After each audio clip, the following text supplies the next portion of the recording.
See demokraatide kandidaat usub, et twerkimine on parim viis panna inimesi tema poolt hääletama, sest tead küll, mehed on mehed. Ja ma tegelikult ei suuda uskuda, et see on päris. Lihtsalt hoiatus kõigile meie vaatajatele. Kohe on tulemas osaline alastus, sest see naine, Shelby Campbell, on otsustanud, et selle asemel, et kasutada oma mõistust, et inimesi enda poolt hääletama panna, kasutab ta hoopis oma tagumikku. Ja tema tagumik ongi see, mis toob talle tähelepanu ja aitab tal saada koha Michigani kongressi valimisringkonnas. Jällegi, ma sooviksin, et teeksin nalja, aga ma ei tee seda.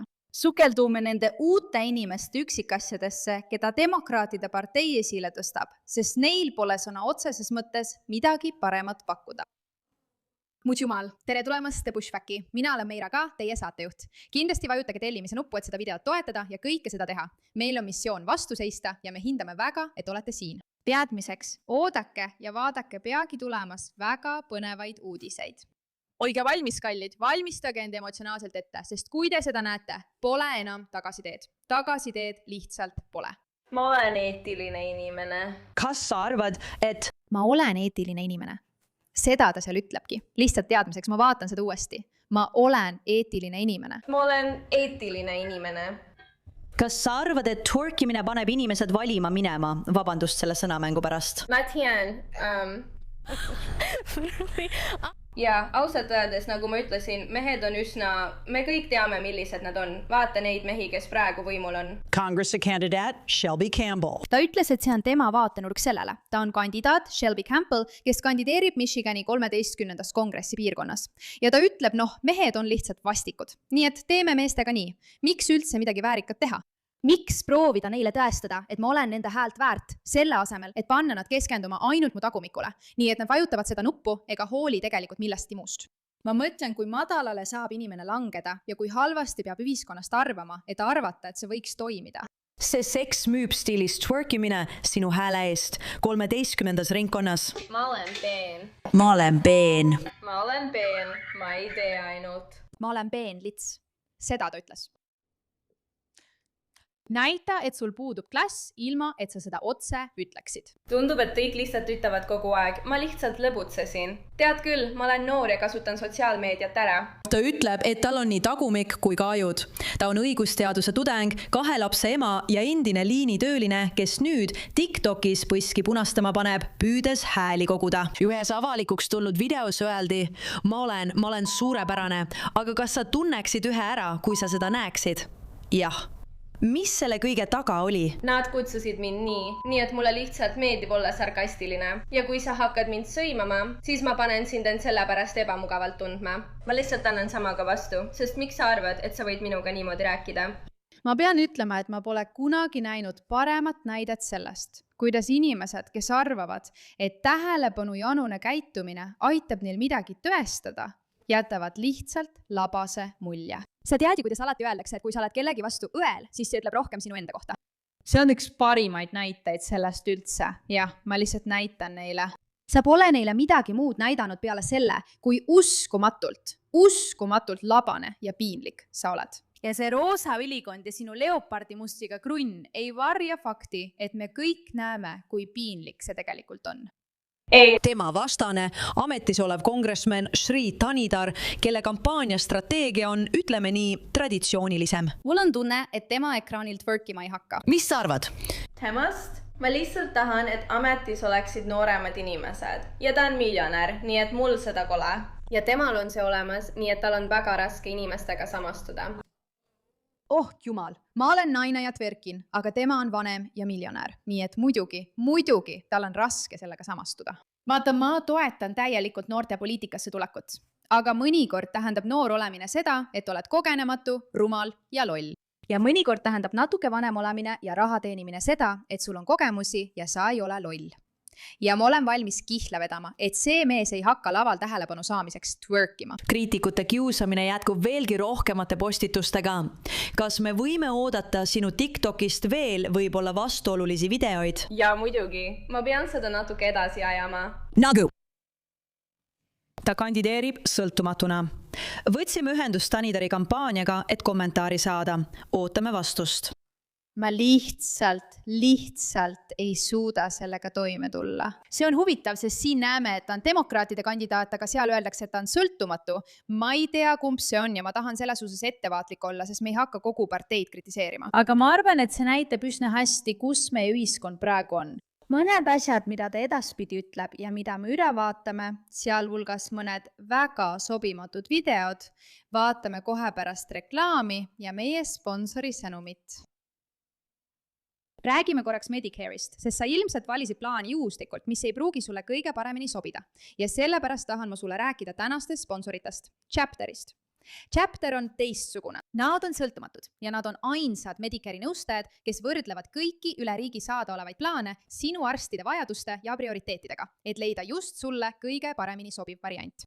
Nende nõustajad saavad palka, nii et nad ei suru peale kindlaid plaane. Kui sul on juba õige plaan, siis nad ütlevad seda sulle. Ja kui mitte, siis aitavad nad sul plaani vahetada. Eelmisel aastal säästsid eakad, kes vahetasid plaani läbi Chapteri keskmiselt $1100. Kõne on tasuta, võtab aega umbes 20 minutit ja võib säästa sinule või sinu vanemale, vanavanemale või lähedasele palju raha ja stressi. Helista Chapterile numbril 6106 80 333 7. See on 610 680 333 7 ja hakka juba praegu raha säästma. Loodetavasti on sul valitsuses keegi, kes sind esindab, mitte lihtsalt ei twerki, vaid hoolib ka sinu rahalisest olukorrast.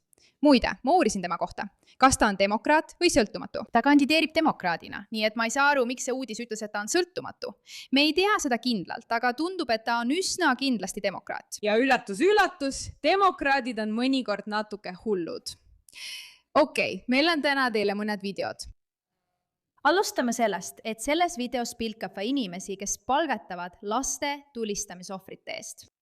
Taivaisa, palun päästa lapsed, et neid ei tulistataks relvadega. Mitte seadusi muutes, vaid lihtsalt sinu poole palvetades. Palun, Taivaisa.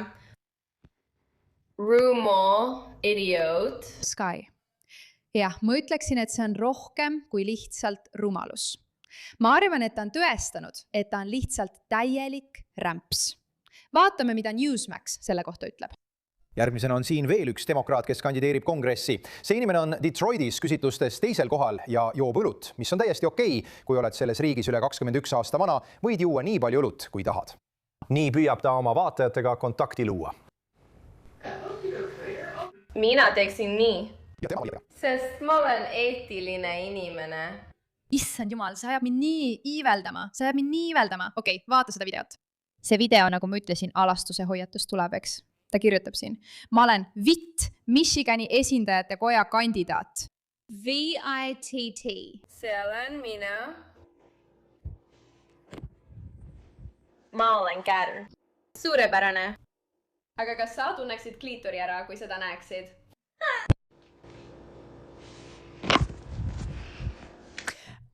Okei, mõned mõtted.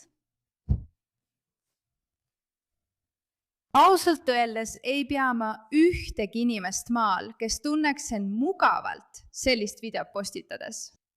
Ma lihtsalt ei tea. Mitte ühtegi inimest, kes arvaks, et see on vastuvõetav tegu. Rääkimata kellestki, kes arvab, et ta peaks kandideerima avalikku ametisse. Las ma lisan sellele veel midagi. Kui ma kunagi kohtaksin kedagi, kes postitas sellise video ja siis ütleks mulle, et tahab avalikku ametisse kandideerida, siis ma ütleksin talle seda. Kuna see video sinust on internetis olemas, pole sul mingit võimalust, sest siin tehakse täiesti maatasa. Ja ometi postitab see naine sellist sisu, kui ta kandideerib ja arvab, et pääseb sellest puhtalt. Ma ei suuda uskuda, et see on päris. Jälle, veel.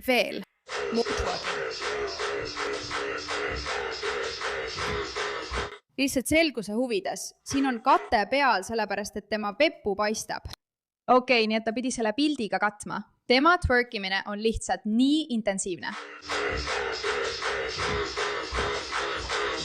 Tee see kuradi asi valmis ja reklaami seda. Ma mõtlen, kas ma pean üldse midagi kommenteerima. Kui sa tahad aru saada, kas sellel naisel on mingitki ausust peale selle, et tal on tagumik ja see on põhimõtteliselt ainus väärtus, mida ta tunneb, et ta ühiskonnal annab, siis vaatame, mida ta arvab sõduritest. muide, see video kustutati hiljem. Lõpetage sõduritele tänu avaldamine selle eest, et nad oma elu ohverdavad. Hakkame hoopis ütlema, kuule, valitsus, kui teie otsustate neid sõdu pidada, siis minge ise sõdima. Ma ei taha tänada neid mehi ja naisi, kes liituvad sõjaväega, sest neil polnud muud võimalust. Nad ei tahtnud kooli minna, neil polnud ressursse, neil pole teadmisi. Neil pole inimesi, kes neid armastaksid ja nad lähevad sõjaväkke. Sõjavägi kasutab haavatavaid inimesi ära. Lõpeta mõtlemine. Kujuta ette, et oled inimene, kes ühel hommikul ärkab ja ütleb, tead mis? Ma tõesti tahan oma riiki panustada, sest ma usun oma riiki ja arvan, et see on hea asi.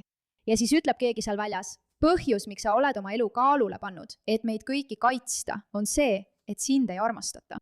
Kui imeline ja väärikas tegu. Ma arvan, et päeva lõpuks taandub kogu see lugu sellele, et Shelby Campbell võib olla kõige väärikam naine maal. Ja ta on tõesti selle tüüpi naise kehastus, keda sa tahaksid usaldada ametikohal. Sa vaatad teda ja ütled, et ta teab, kuidas teha häid otsuseid, kuidas öelda õigeid asju, kuidas rahuldada oma valijate ootusi, kuidas eristada õiget valest. Ta lihtsalt saab sellest aru. Ta saab aru. Sõdurid, kes ohverdavad oma elu. Lõpeta sõdurite tänamine selle eest, et nad oma elu ohverdavad. Aga kas oled üllatunud, kui näed, millised inimesi demokraadid on ametisse pannud? Kui sul on Ilhan Omarid, kes on petlikud ja kellel pole mingit probleemi inimesi kõigest ilma jätta, siis miks peaksid noored naisdemokraadid ärkama mõttega, et ma ei peaks seda tegema? Miks? Ma mõtlen, see ei tule üllatusena, et tal on ka mõned imelised asjad öelda Charlie Kirki mõrva kohta. Michigani elanikud, eriti Detroiti inimesed. Kas teid huvitab, et Charlie Kirk on lahkunud? Ja ma ei arvanudki, sest minu piirkonnas elavad peamiselt mustanahalised inimesed. Ja Charlie Kirk ütles mustanahaliste kohta kohutavaid asju. Nii et ei, ma arvan, et minu piirkonnale ma meeldin, sest ma seisan nende eest valge inimesena. Nii et...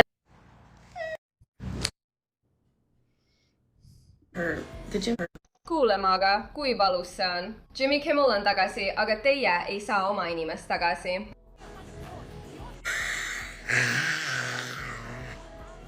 Cool, Maga. Kui valus see on, ma lihtsalt tahan seda naeru korrata. Unusta, mida sa just ütlesid. Lihtsalt, jälle, pea meeles. See on keegi, kes üritab saada avaliku võimu esindajaks. Igatahes peale selle, et ta on sõna otseses mõttes vastik, nagu sa oled näinud, see video ja need videod ja see video ja see imeline ja see eriline ja see. Ma arvan, et kokkuvõttes võime öelda, et demokraatidel on vaja paremaid inimesi. Ja millele see kõik taandub? Noh, tead mis? Naljakas ja irooniline on see, et ma ei ole tegelikult isegi vabariiklane. Aga kui ma vaatan tänapäeva ühiskonna olukorda, kui ma vaatan kõike, mis toimub, siis ma mõtlen endamisi, kui kaugele võib üks partei langeda, et nad tõesti arvavad, et keegi selline peaks valituks osutuma. Lihtsalt unusta oma poliitilised vaated, unusta, mida ta neist asjadest arvab. Kuidas saab keegi arvata, et see on õige inimene, kes peaks esindama inimesi riigi juhtimises? Vastus küsimusele, mis siis juhtub? Ta istub kongressi arutelul ja hakkab twerkima, kui ta oma tahtmist ei saa. Kas see ongi sinu lahendus? Ja ma arvan, et just siin ongi mul nii palju probleeme vasakpoolsetega, sest ma vaatan seda ja ütlen, et midagi on sinu maailmavaates uskumatult viltu. Et sa usud, et see on normaalne reaktsioon, et see on parim, mida sa suudad pakkuda, et selline inimene peaks sind esindama. Ja minu jaoks esindabki sind. Minu jaoks ongi see tegelik probleem. Rohkem kui miski muu on probleem selles, et teda ei mõisteta täielikult ja üheselt hukka ega diskvalifitseerita, vaid pigem mõeldakse, et jah, võib-olla see töötab tähelepanu saamiseks. Võib-olla see kukutab need kurjad vabariiklased. Nojah, aitäh, et sellele teemale tähelepanu pöörasite.